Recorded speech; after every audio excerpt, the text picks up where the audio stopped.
샬롬, 우리 주 예수 그리스도께서 주시는 은혜와 평안이 함께하기를 기도합니다.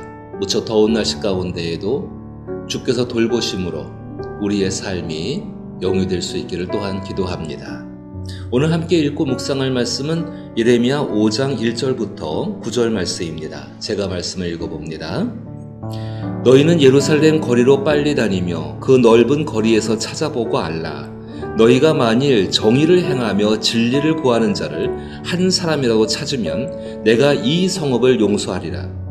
그들이 여호와께서 살아계심을 두고 맹세할지라도 실상은 거짓 맹세니라. 여호와여, 주의 눈이 진리를 찾지 아니하시나이까? 주께서 그들을 치셨을지라도 그들이 아픈 줄을 알지 못하며 그들을 멸하셨을지라도 그들이 징계를 받지 아니하고 그들의 얼굴을 바위보다 굳게 하여 돌아오기를 싫어하므로 내가 말하기를 이 무리는 비천하고 어리석은 것뿐이라. 여호와의 길 자기 하나님의 법을 알지 못하나니 내가 지도자들에게 가서 그들에게 말하리라. 그들은 여호와의 길 자기 하나님의 법을 안다 하였더니 그들도 일제히 멍에를 꺾고 결박을 끊는지라. 그러므로 수풀에서 나오는 사자가 그들을 죽이며 사막의 이리가 그들을 멸하며 표범이 성읍들을 엿본즉 그리로 나오는 자마다 찢기리니 이는 그들의 허물이 많고 반역이 심함이니라. 내가 어찌 너를 용서하겠느냐? 내 자녀가 나를 버리고 신이 아닌 것들로 맹세하였으며 내가 그들을 배불리 먹인즉 그들이 간음하며 창기의 집에 허다히 모이며 그들은 두루 다니는 살찐 수말같이 각기 이웃의 아내를 따르며 소리 지르는도다. 여호와의 말씀이니라. 내가 어찌 이들에 대하여 벌하지 아니하겠으며 내 마음이 이런 나라에 보복하지 않겠느냐. 아멘. 오늘 하나님께서는 이스라엘 백성들을 도저히 용서하실 수 없는 이유를 말씀하고 계십니다.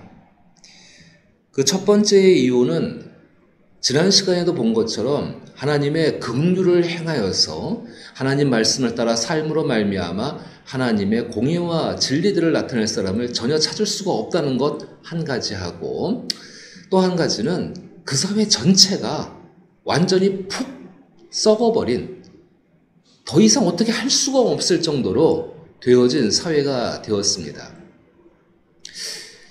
누가복음에 나오는 집을 나간 탕자의 비유를 기억하실 것입니다. 저는 이런 생각을 해봅니다. 그래, 아버지의 재산을 절반을 강탈해서 집을 나갔습니다. 그 이유야 뭐든 간에 나갔으면 잘 살아야죠. 아버지의 품을 떠나서 자기 마음대로 해보겠다고 했으면은 나가서 정말 잘 돼야지요. 잘 살아서 그렇게 멋진 모습으로 돌아오지 않는다고 해도 거기서 행복하게 살아야죠. 근데 결국은 어떻게 됐습니까? 가장 비참한 상태가 되어지지 않았습니까? 이스라엘 백성이 그런 모습입니다. 하나님을 떠났습니다. 하나님 말씀을 버렸습니다. 오늘 그 표현 그대로 하나님의 법을 전혀 기억하지 않고 하나님의 법과는 상관없이 그냥 자기 마음대로 살았습니다. 그러면은 잘 살아야죠. 행복하게 살아야죠. 평안하게 살아야죠. 근데 그들 모습이 어떻게 되어 있는가? 오늘 7절 말씀 보니까는 내가 너를 어찌 용서하겠느냐? 내 자녀가 나를 버리고 신이 아닌 것들로 맹사였으며 내가 그들을 배불리 먹인즉 그들이 간음하며 창기의 집에 허다히 모이며 그들은 두루 다니는 살찐 수말같이 각기 이웃의 아내를 따르며 소리 지르는도다. 다른 거 다 차치하고 거기 각기 이웃의 아내를 따르며 소리 지르는도다. 가정의 신성함이 깨진 겁니다. 남편과 아내의 관계 속에 이루어지는 하나님이 주신 성결하고 구분된 것들이 완전히 깨어져 버리고 이제는 내 남편, 내 아내 구분이 없습니다. 성적으로 완전히 물러져 버린 겁니다. 질서가 완전히 깨어져 버린 것입니다.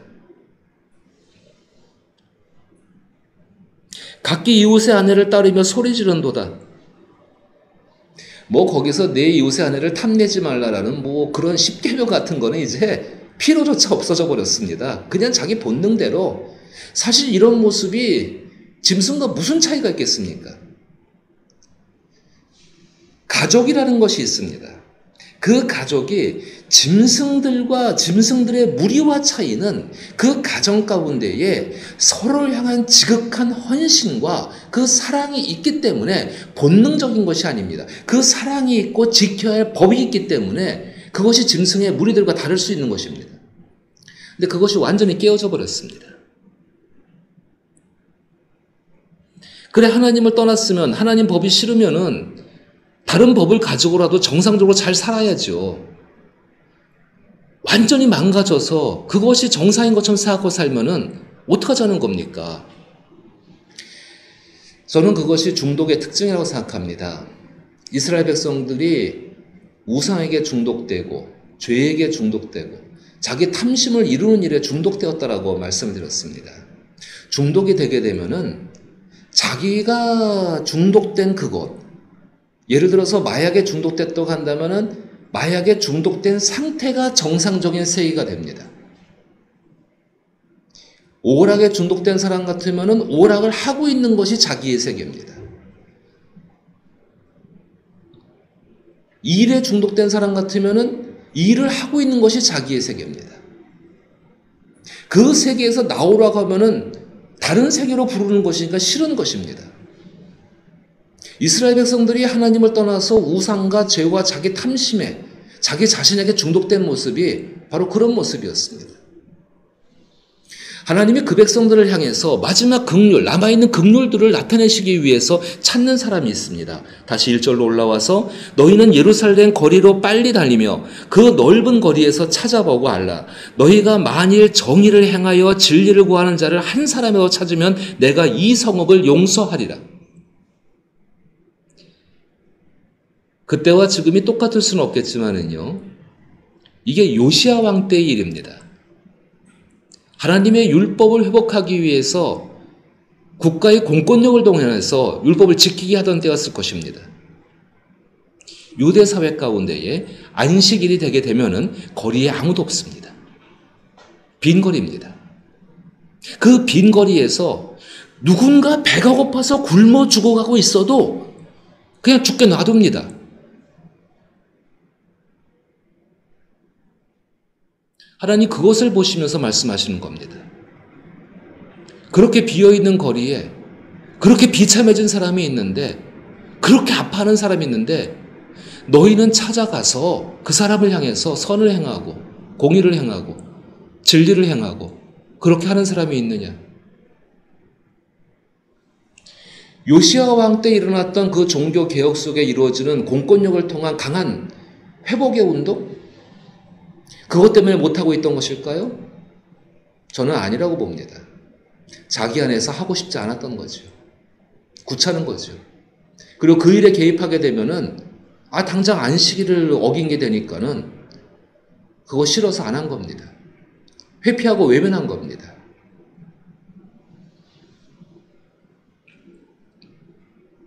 너희가 만일 정의를 행하여 진리를 구하는 자를 한 사람이라도 찾으면 내가 이 성읍을 용서하리라. 사실은 그 성읍이 지금의 우리죠. 그 성읍이 있던 자리에 그런 사람들 속에 그 정의와 진리를 행하시는 예수 그리스도가 오셨습니다. 그래서 그들은 상상도 할 수 없는 하나님의 운동을 일으키셨습니다. 하나님처럼 살아가는 것을 보여주셨습니다. 그리고 오늘 우리에게 그렇게 살아가라고 이야기합니다. 그럼 하나님의 용서하심, 그 남은 긍휼로 말미암아서 그 긍휼이 자라고 커지고 풍성해져서 이 땅을 하나님 말씀 그대로 세상을 심판하시려는 것이 아니요 그 세상을 구원하시기 위한 하나님의 뜻을 이루신다는 것입니다. 사실 그 일 가운데 중심에 서야 되는 사람들은 지도자들입니다. 오늘 본문을 보시면은 2절 말씀에 그들이 여호와께서 살아계심을 두고 맹세할지라도 실상은 거짓 맹세니라. 전부 헛된 맹세하는 겁니다. 3절에 여호와여 주의 눈이 진리를 찾지 아니하시나이까. 주께서 그들을 치셨을지라도 그들이 아픈 줄을 알지 못하며 그들을 멸하셨을지라도 그들이 징계를 받지 아니하고 그들의 얼굴을 바위보다 굳게 하여 돌아오기를 싫어하므로 이렇게 말합니다. 내가 말하기를 이 무리는 비천하고 어리석은 것뿐이라 여호와의 길 자기 하나님의 법을 알지 못하나니라고 이야기합니다. 바로 이 사람들은 일반 백성입니다. 그리고 그 다음에 일반 백성들이 그렇게 하나님을 갖다가 굳은 얼굴로 치시고 때리고 상하게 하고 깨닫게 하셔도 깨닫지 못하기 때문에 차라리 백성들이 데모를 일으켜서 이스라엘 중심 가운데 있는 종교 지도자, 정치 지도자, 그 사회의 지도자들을 정말로 각성시키면 좋을 텐데 그들은 그렇게 하지 않습니다. 그래서 5절에 내가 지도자들에게 가서 그들에게 말한다라고 하나님이 말씀하십니다. 예레미야도 마찬가지입니다. 백성들은 이미 어쩔 수가 없습니다. 그래서 지도자들에게 이야기합니다. 사실 나라가 이 지경이 되게 되고요. 나라의 도덕적 수준과 삶의 어떤 것을 유지하는 기초가 이 정도까지 망가져 버리게 되면은 일반 백성들은 나라가 잘 되든지 못 되든지 관심 없지 않습니까? 그냥 자기만 좀 편안하고 좀 위험하면 다른 데로 도망가 버리는 그 마음이 너무 팽배해지지 않습니까? 애국심이라는 거, 신앙심이라는 거, 결속력이라는 거 절대로 기대할 수가 없죠. 이런 일들이 교회 가운데 일어나고 있습니다. 교회 안에서 일반적인 성도분들께서 그리스도 예수에 관계된 그리스도의 도를 알지 못하고 법을 알지 못하고 정말 그분을 사랑하는 마음이 이렇게 있지 못하고 하나님의 질서에 대해 생각하지 못하게 되면은 교회에 분쟁이 났을 때에 귀찮고 외면해 버립니다. 우리 교회가 그렇게 될 수 있는 가능성이 있는지 없는지 어디서 판단할 줄 아십니까? 교회 가운데에서 세상에서 가장 천하게 여겨지고 세상에서 버림받고 세상에서 정말로 가까이 하고 싶지 않은 사람들이 교회에 들어왔을 때에 그들을 우리가 어떻게 대하는가 바로 그 모습을 보면은 교회에 분쟁이 일어났을 때 어떻게 하는지를 금방 알 수가 있습니다. 이스라엘 사회 가운데에서 지도자들은 여호와의 길, 자기 하나님의 법을 안다고 말하는 사람입니다. 교회 안에서 적어도 목사는 하나님의 길을 안다고 말하는 사람이고 장로님들은 성도분들에게 하나님의 길을, 신앙의 길을 안다고 말을 듣는 사람들입니다.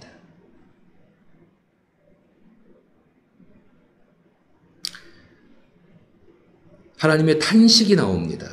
5절 말씀에 그들도 일제히 멍에를 꺾고 결박을 끊은지라. 그러므로 숲에서 나오는 사자가 그들을 죽이며 사막의 이리가 그들을 멸하며 표범이 성읍들을 엿본즉 그리로 나오는 자마다 찢기리니 이는 그들의 허물이 많고 반역이 심함이니라. 교회에 가장 약한 사람이 있다는 것, 그 사람이 우리 교회를 잘 다녔든 다니지 않든 간에 교회를 찾아왔다는 것은 하나님이 그리워 찾아온 것 아니겠습니까? 하나님이 그립다는 것은 진리가 그립다는 거 아니겠습니까? 그 사람들을 대하는 사람들은 지도자입니다. 그 지도자들이 어떤 마음을 가지고 대하는가? 우리 교회를 딱 지켜야 돼. 우리 교회는 손해보면 안 돼. 그 생각이 여기 그리스도 예수가 오시지 않으면 안 될 수밖에 없었던, 하나님의 심판이 임하지 않으면 안 될 수밖에 없었던 이 사회의 모습이었습니다. 대안이 없을까요? 길이 없을까요? 있습니다.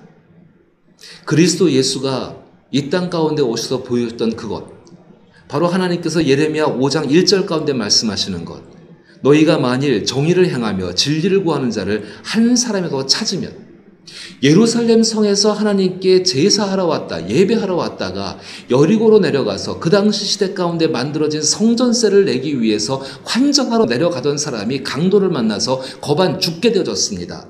얼마나 심각한 상황입니까?